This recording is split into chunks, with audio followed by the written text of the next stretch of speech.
Oh, I feel that in my eardrums. Welcome back. Second segment. Hashtag Brothers of Baseball show right here on the Big Game Christian Boy Sports Network. It's your boy Willie Epting. Excuse me. It's your boy Willie Epting Jr. holding it down, man. Choking myself up as we are live on the air. Facebook, LinkedIn, YouTube, Instagram, TV, and of course, Twitter. Thank you guys out there for rolling with your partner. Man, we got so much more to get into here in this second segment. We might as well just go ahead and get right to it. This second segment, it is being brought to you by Front End Sports since 2022. Front End Sports, they have been at the center and is dedicated to empowering athletes, teams, and organizations with cutting-edge social media, merchandising, and NIL strategies to help your brand through innovative and personalized solutions. Our team consists of experienced professionals with diverse backgrounds in sports, marketing, design, and technology, all who share a passion for helping their clients succeed and unlock their full potential. Make sure you go to frontendsports.com. Again, that is frontendsports.com. Tell them that your boy Willie Epting Jr. told you to holler at them so y'all can set it off on getting your NIL strategy stuff, all that taken care of. All right, big day. It's so much more we got to get into. But before we actually get back to baseball, I got to speak on the current events that are occurring in our country. And I'm going to be very brief with this because there's going to be an entire show that's going to be coming out about this. Excuse me. So I still got remnants of COVID, y'all. It's going to be an entire show coming out about this in the coming weeks. But, everybody knows out there about the president, of course, Joe Biden stepping down and not pursuing a re-election bid for the upcoming election cycle. So you enter Kamala Harris, the vice president, current vice president, and presumptive nominee for the Democratic Party. And the momentum that she has generated and her campaign has generated since this announcement was made, we've seen record numbers in terms of campaign and funding and all that stuff. Here's what I want to say about this, and this is for people on both sides of the aisle. Let us remember the founding principles of what the United States was built upon and what we're supposed to represent for the Democrat, the preeminent democratic country, leading democratic country on the globe. Let's remember that the world is watching us. And those countries out there that aspire to be democracies, I'm talking about the countries that have had internal strife. We see it going on in different countries right now. Sudan comes to mind. Let's remember that we are being watched all over the world because the world that does not have a democratic society looks to the United States as the leader in what to do and what's supposed to be done in this type of a governmental setting. And we have to understand, we need to realize, or we have to ask ourselves, are we putting ourselves forward for presentation? That's a rhetorical question. You can answer it at your own leisure, or you cannot answer it at your own leisure. But I just want us to think about that. All right, Big Day. Let's get back. Just in case you missed it in the first segment. I'm so sorry, y'all. I still got the COVID in my chest a little bit, apparently. And plus, you know how it is when I get excited. I get a little bit too excited, and then my voice starts cracking. But anyway, we started talking about it. We started breaking down the trade deadline there in the first segment. And, of course, we talked about the notable players, some of the notable players that have not been traded. We went through a litany of those, and I got a couple more that I want to go through before we actually get to some of the major deals that were made. And there's so many out there, ladies and gentlemen. We obviously are not going to be able to get to them all. I want to really concentrate on those contenders and really, the splash moves that were made, the continuous number of splash moves that were made, the buyers and the sellers. So before we get to that, Yeah, a couple other players that were not dealt. You know, we talked about in the first segment. We talked about Rooker in the first segment. Cedric Mullins and Ryan Mountcastle from the Orioles, they moved, which I don't quite understand why they would be, unless they were going to try to get one of those big name starters, or if they were going to try to get that one closer that they need, because the Orioles, if they have an Achilles heel, it is their bullpen. Nathan Eovaldi from the Rangers was not moved. Andrew Haney was not moved. Anderson from the Angels was not moved. So there were a lot of players that we thought would be on the move and were not actually did not go anywhere. And that's not to say, now it's not like the old days, ladies and gentlemen, when you would have the waiver wire in August, trade. There was another trade deadline for waiver. Now, teams can still waive players, and then, of course, they go to the free agent market after they clear waivers. And then, you know the process. The team that has the worst record, so on, gets the first crack at the best players that are on waivers, yada, yada, yada. But that is still looming sometime in August as well. And as I said in the first segment, ladies and gentlemen, we got 2 months left to go in the MLB season. And when we talk about the power rankings here in just a moment, you're going to understand why I'm so excited about the stretch run in the MLB. But just some major moves that we saw made. I mean, oh my gosh, how can we not applaud with what the Dodgers have done?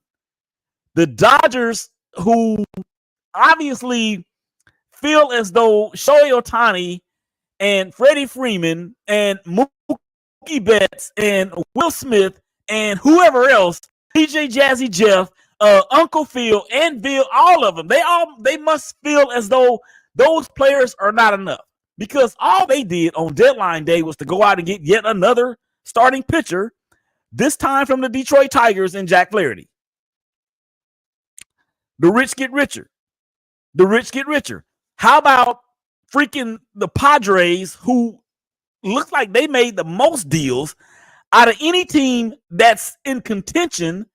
They get the best closer, maybe outside of Mason Miller. They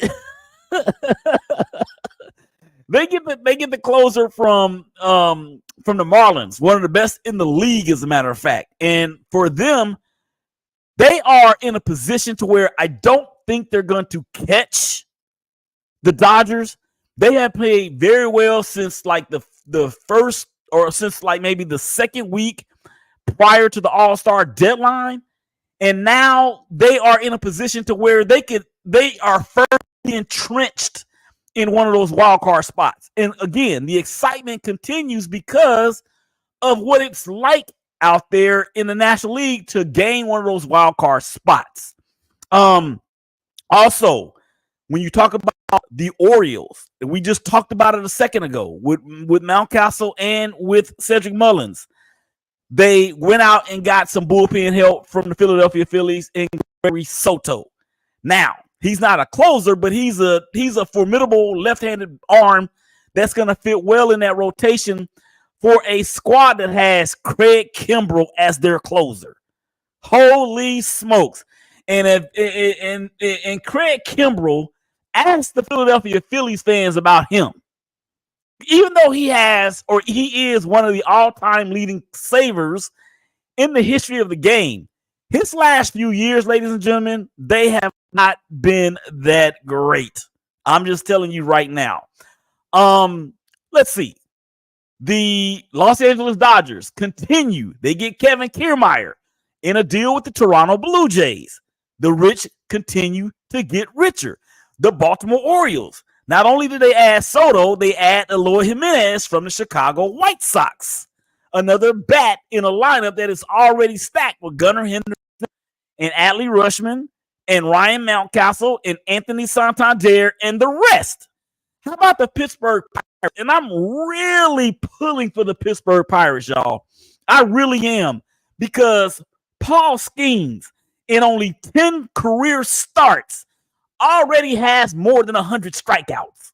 And he consistently hits the gun at over 100 with that two-seamer. And for the Pirates They have some good bats in their lineup that we've already talked about. And I don't know if Isaiah kind of Falefa is going to do that much. But if I am a Pittsburgh Pirates fan, I'm like, yo, we're not sellers. And they also picked up Brian LaCruz from the Miami Marlins. So that's the exciting part about it for me. Okay, the San Diego Padres, the Tanner Scott, one of the best closers in the game from Miami. And Miami, of course, they traded Jazz Chisholm to the New York Yankees in his debut on Monday night against the Philadelphia Phillies, where they roughshotted the Phillies. I think the score was 14-4. I think he hit a home run in that game, if I'm not mistaken. But let me just tell you this. Jazz Chisholm's impact was felt immediately when he got there. A couple other notes, a couple other big trades, some contenders. How about Kansas City getting Paul DeJong from the White Sox? The White Sox just sold everything. Andrew Chafin goes from Detroit to the Rangers. The Guardians get more pitching help with Alex Cobb from the San Francisco Giants. The Boston Red Sox, they get Lucas Sims from the Cincinnati Reds. I'm going to talk to Leslie about that in the third segment. Arizona, oh my gosh. Between Arizona and San Diego, I don't know who is going to get that one of those last spots, but they get Josh Bell from the Miami Marlins. And Josh has been a journeyman over the last few years. I mean, he was with the Guardians, he was with the Padres, he was with the Nationals, he was with the Marlins, and now he's going to land in Arizona. I just don't want to Arizona. Atlanta Braves to get Jorge Soler and Luke Jackson back again. Looking for some depth there. We know the injuries that the Braves have sustained. And Jorge Soler was the World Series MVP when he played for the Braves when they won it. Frankie Montas, the Brewers are still trying to stack their rotation. He goes from the Reds in division to the Brewers there. Ahmad Rosario, a utility man, goes to the Dodgers from the Rays. And then we talked about Kikuchi a little bit earlier as well. Justin Turner and Randy Arozarena are now in Seattle.